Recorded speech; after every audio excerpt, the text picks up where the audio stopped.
بسم اللہ الرحمن الرحیم۔ ایک تو جب لا الہ الا اللہ کا ذکر ہوتا ہے نا تو اس میں ان احادیث کو ذہن میں رکھا کریں کہ لا الہ الا اللہ ایسا کلمہ ہے جو زندگیاں بدل دیتا ہے۔ اگر 100 سال کا جس نے کفر کیا ہو اور وہ کلمہ پڑھ لے، اس کلمے کی برکت سے وہ آنن فانن اللہ تعالیٰ کے ہاں مقبول ہو جاتا ہے۔ اور یہ وہ کلمہ ہے جو 1,25,000 انبیاء علیہ السلام پہ نازل ہوا ہے، اور یہ وہ کلمہ ہے لا تبدیل لکلمات اللہ، جس کے اندر کوئی تبدیلی نہیں آ سکتی۔ اور یہ افضل الذکر بھی ہے، جتنے بھی ذکر ہیں ان سب میں افضل لا الہ الا اللہ۔ تو ذکر کے جتنے فضائل ہیں وہ اس میں سوچ لیا کریں۔ افضل الحسنات بھی ہے، حدیث شریف میں آتا ہے، نیکیوں میں سب سے افضل کیا ہے؟ لا الہ الا اللہ۔ افضل الاعمال بھی ہے، تمام اعمال میں سے افضل یہ عمل ہے کہ آدمی ذکر اللہ لا الہ الا اللہ کا ذکر کرے۔ افضل الکلام بھی حدیث شریف میں آتا ہے کہ تمام کلام میں سے افضل ہے۔ احب الکلام، ایک روایت میں ہے کہ احب الکلام، اللہ تعالیٰ کو جو کلام پسند ہے ان میں جو سب سے پسندیدہ کلام ہے اس میں لا الہ الا اللہ۔ اور افضل الشعب الایمان، آپ نے ارشاد فرمایا کہ الایمان بضع وستون شعبہ، ایمان جو ہے وہ 60 سے زیادہ اس کے شعبے ہیں۔ افضلها قول لا الہ الا اللہ، اس میں سب سے افضل ہے کہ آدمی لا الہ الا اللہ کا۔ اور حدیث میں آتا ہے غراس الجنہ، یہ جنت کی کاشتکاری جب ہم کرتے ہیں تو اس میں جب پودے لگاتے ہیں یا تخم ڈالتے ہیں اس کو غراس کہتے ہیں۔ جب بھی ہم لا الہ الا اللہ کہتے ہیں اس کے بدلے میں اللہ تعالیٰ جنت میں ہمارے لیے درخت لگاتے ہیں، پھل لگاتے ہیں۔ اور فرمایا کہ جددوا ایمانکم، اپنے ایمان کی تجدید کیا کرو۔ پوچھا کیف نجدد ایماننا، یا رسول اللہ ایمان کی تجدید ہم کیسے کریں؟ فرمایا اکثروا من قول لا الہ الا اللہ، کہ لا الہ الا اللہ کثرت سے کہا کرو۔ اور جن حالات سے فتنوں سے ہم گزر رہے ہیں وہاں قدم قدم پہ ایسے فتنے ہیں جس سے ہمارا ایمان متاثر ہوتا ہے۔ جس طریقے سے ہم بے دھڑک سوشل میڈیا استعمال کر رہے ہوتے ہیں، اس پہ جس طریقے سے بڑے پیمانے پر غیر محتاط کمنٹس بازی کر رہے ہوتے ہیں، تو سب سے زیادہ ایمان اس سے متاثر ہوتا ہے، بد نظری کی وجہ سے اور نامناسب حرکتوں کی وجہ سے، ان فتنوں کی وجہ سے۔ تو اپنے ایمان کی تجدید کرتے رہنا چاہیے۔ خدا نخواستہ ایمان کمزور ہو جائے، پوشیدہ ہو جائے اور آپ اس کی تجدید نہ کریں، یہ ایسی ہوگا جیسے کہ کپڑا میلا ہو جائے، اس کی آپ صفائی بھی نہیں کر رہے، اس کے میل کچیل بھی صاف نہیں کر رہے، اس کی حفاظت بھی نہیں کر رہے، تو بالآخر وہ کپڑا پھٹ جائے گا۔ تو اگر ایمان کی تجدید نہیں کریں گے اور اسی طریقے سے ایمان کمزور ہوتا چلا جائے گا، کمزور ہوتا چلا جائے گا، کمزور ہوتا چلا جائے گا، تو اس کا اندیشہ ہے خدا نخواستہ کہ ایمان سے محروم نہ ہو جائے۔ ثم کان عاقبۃ الذین اساءوا السوء ان کذبوا بآیات اللہ، جو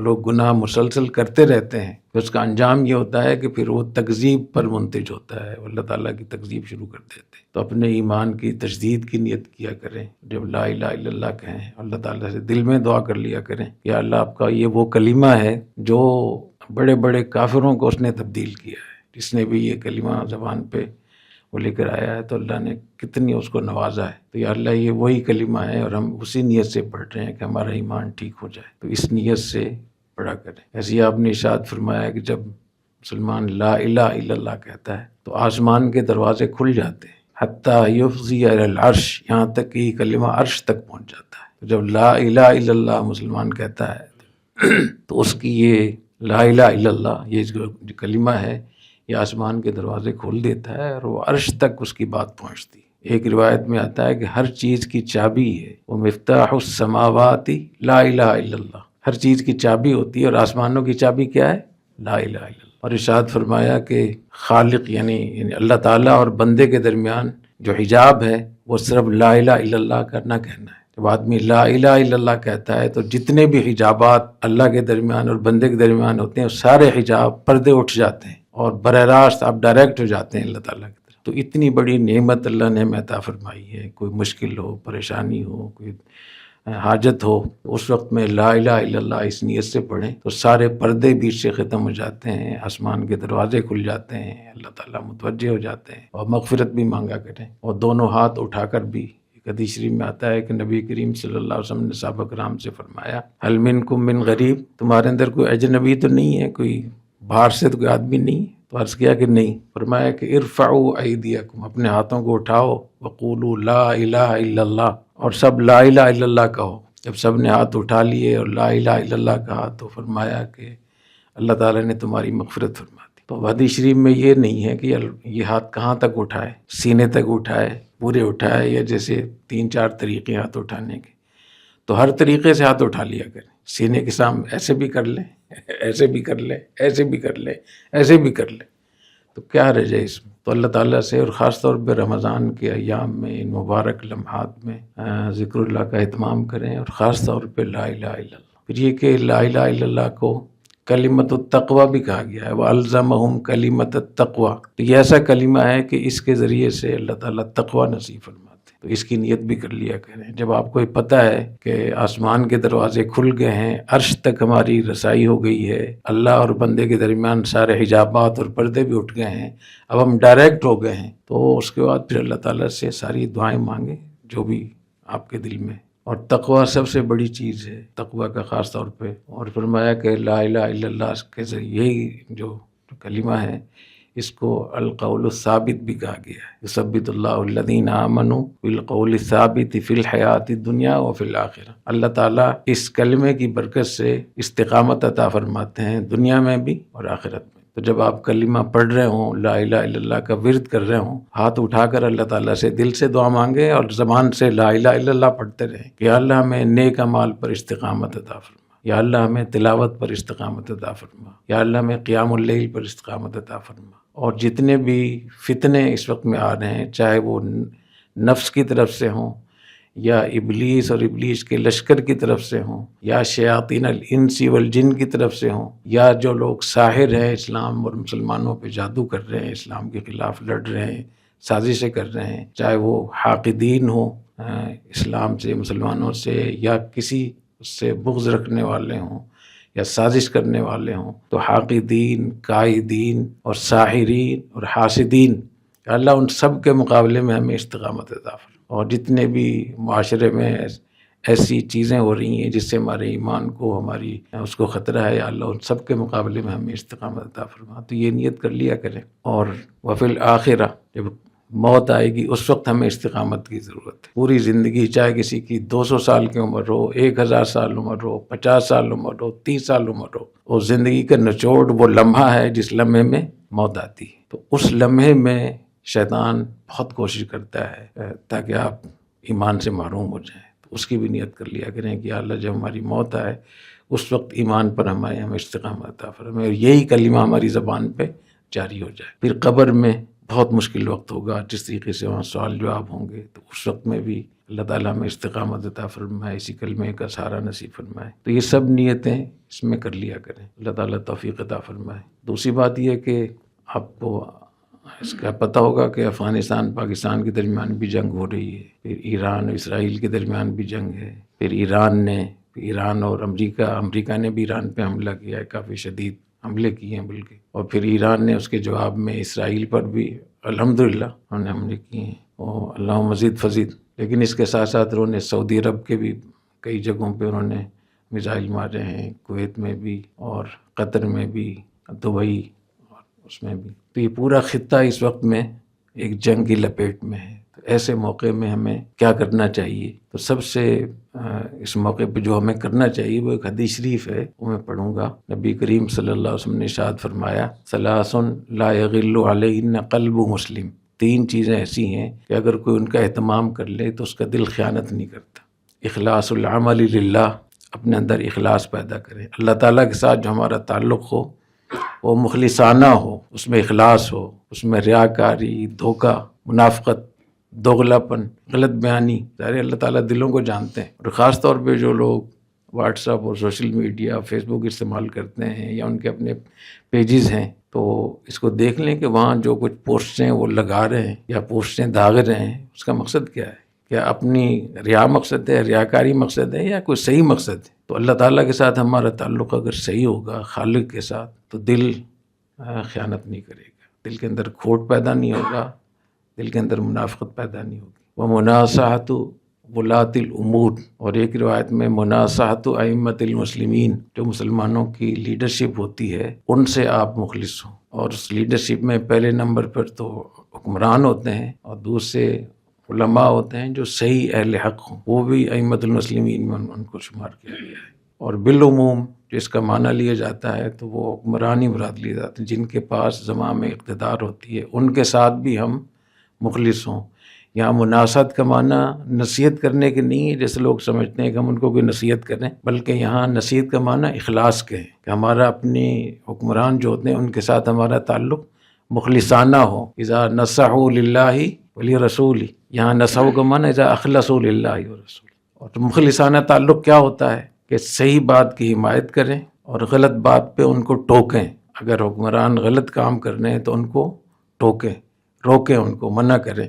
اور منع کرنے کا طریقہ جو ثابت ہے، جو کرنا چاہیے کہ اس میں ایک مثبت تنقید ہو، تنقید کریں، تحقیر نہ کریں، کسی کا مذاق نہ اڑائیں، کسی کو بے عزت کرنے کے لیے آپ بظاہر تو عنوان نصیحت کا ہے، ویسے آپ ان کو بے عزت کر رہے ہیں، تو یہ مناصحت نہیں ہے، خیر خواہی نہیں ہے، نہ یہ نصیحت ہے، یہ تو دل کی بھڑاس نکالنا ہے، غصہ نکالنا ہے، تو یہ اللہ کے لیے نہیں ہے۔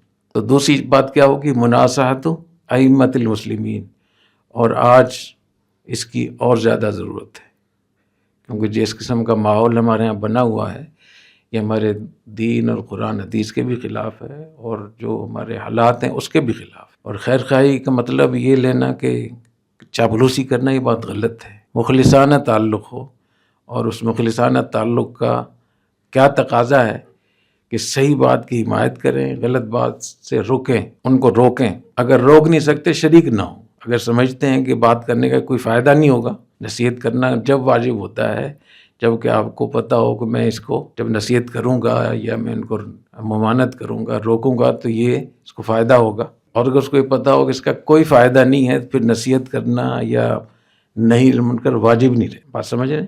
اور اگر یہ اندیشہ ہو کہ روکنے کی وجہ سے کوئی فساد پیدا ہو جائے گا، مسلمانوں کو نقصان ہوگا، تو وہاں پھر خاموش رہنا واجب ہو جاتا ہے۔ تو کہیں بولنا واجب ہے، کہیں خاموش رہنا جائز ہے، اور کہیں خاموش رہنا واجب بھی ہوتا ہے۔ جہاں آپ کے بولنے سے، آپ کی نہی عن المنکر سے مسلمانوں کا خدا نخواستہ کسی انارکی میں مبتلا ہو جائے، کسی فساد میں مبتلا ہو جائے، تو وہاں پہ مخلصانہ تعلق ہے آپ خاموش رہیں، لیکن کسی طریقے سے اس میں شریک ہونا ٹھیک نہیں، شریک ہونے کی اس میں اجازت نہیں ہے۔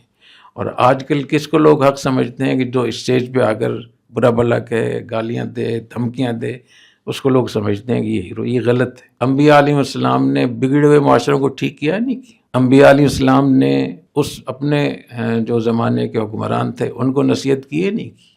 فرعون کو نصیحت نہیں کی موسیٰ علیہ السلام نے؟ کیسے نصیحت کی؟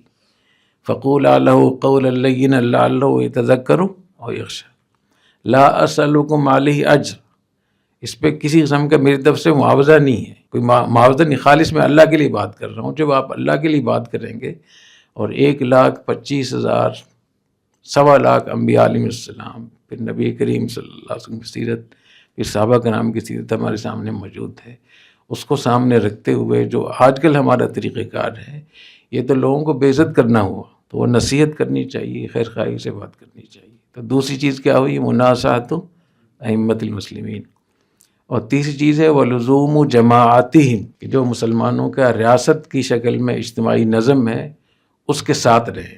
تو اس سے یہ معلوم ہو رہا ہے کہ مناصحت ائمۃ المسلمین سے بھی ریاست کے حکمران مراد ہیں۔ بات سمجھ میں آ رہی؟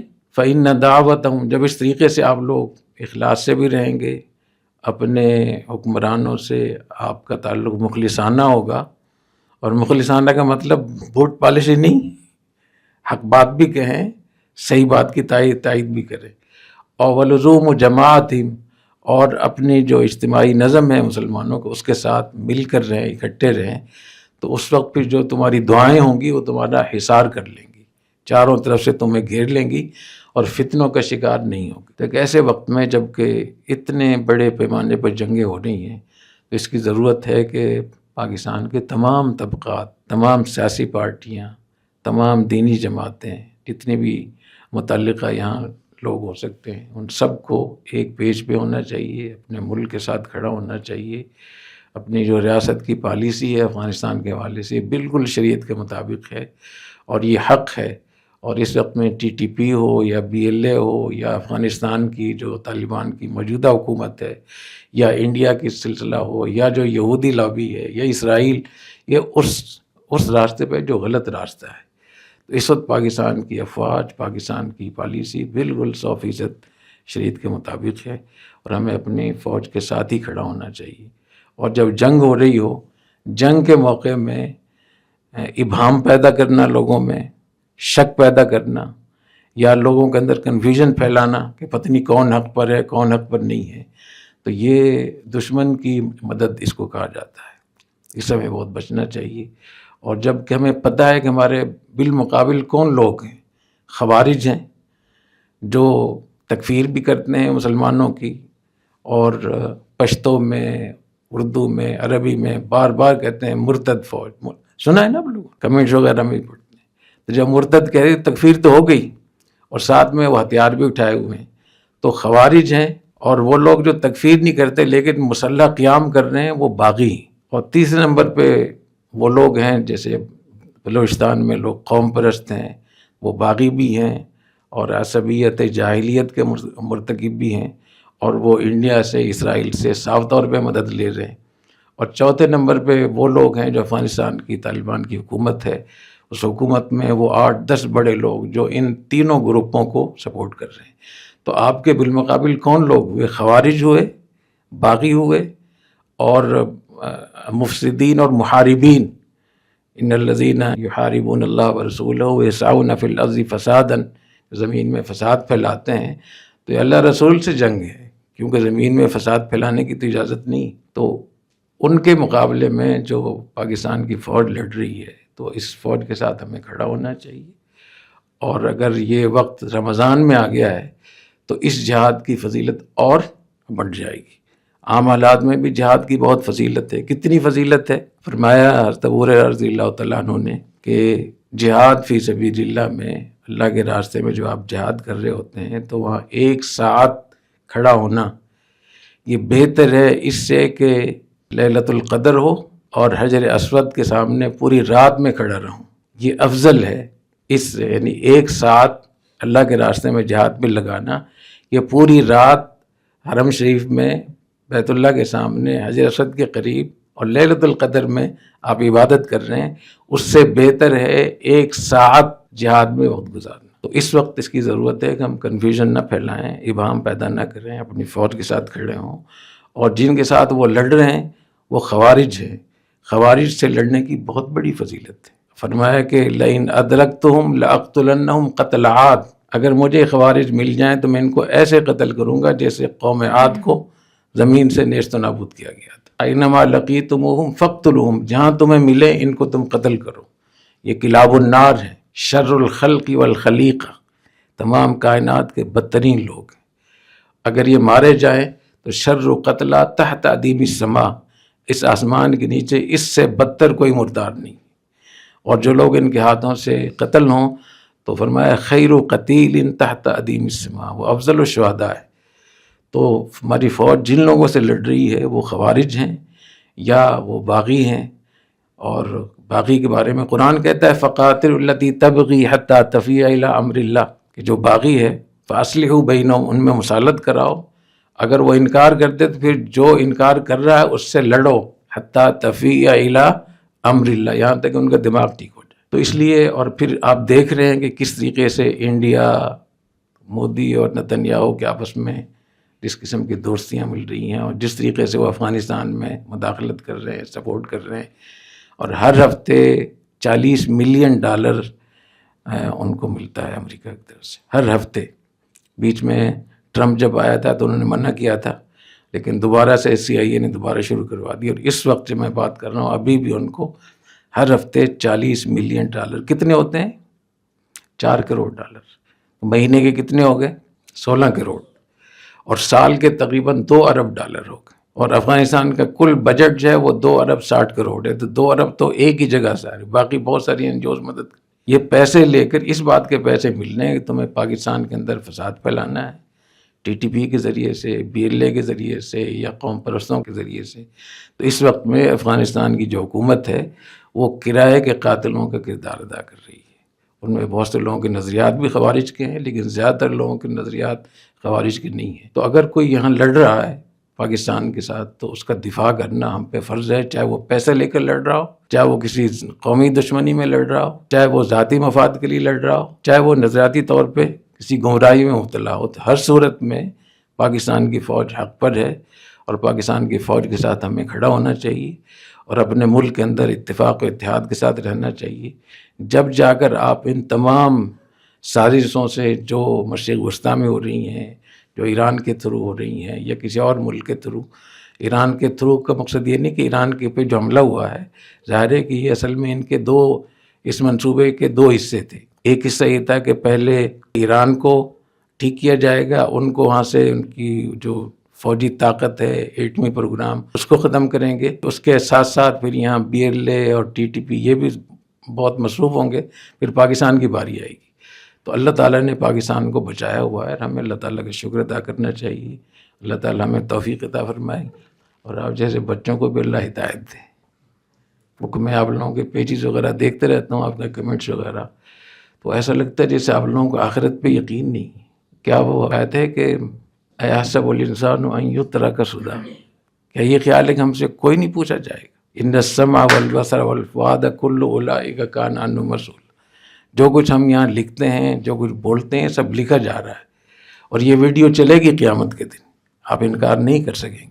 اس لیے ایسا نہیں ہے کہ جو منہ سے بولتے چلے جائیں، جو بھونکتے چلے جائیں، اسلام کی آپ ستونوں کو گراتے چلے جائیں، اور آپ یہ کوئی آپ سے پوچھے گا نہیں، اللہ تعالیٰ پوچھیں گے۔ تو اللہ تعالیٰ آپ لوگوں کو بھی ہدایت دے اور صحیح راستے پہ چلنے کی توفیق عطا فرمائے۔